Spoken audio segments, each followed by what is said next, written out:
When the Jews went into exile, some were left to tend the land. They mingled with the Canaanites, and that went against God's plan. The other Jews looked down on them and despised them very much. They even called them filthy dogs who were unworthy of their touch. These people were called Samaritans.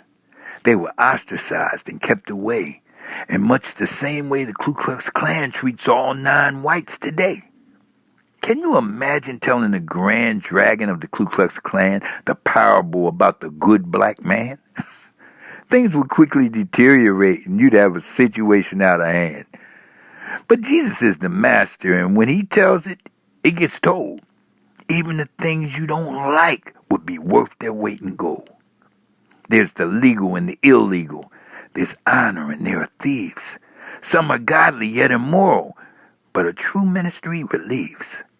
What's mine is thine, and what's thine is mine. In Jesus' parable, both are clearly there.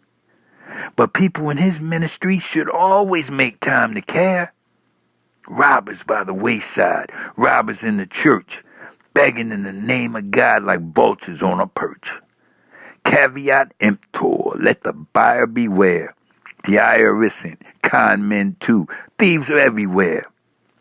Fleeced like sheep and tossed about, God's people need to know that the ones you think will help you most are the first to tell you no.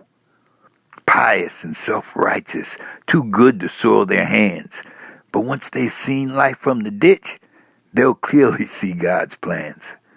We need to be good neighbors and help those who are in need, freely giving up ourselves, true ministers indeed, and not be so caught up in our rituals that our lives contain no power to bind the wounds of those in need, which should be our finest hour. Jesus loves all the same. He plainly made that true. His life he gave as a sacrifice, a pattern for me and you. BlindTony1016 at gmail.com.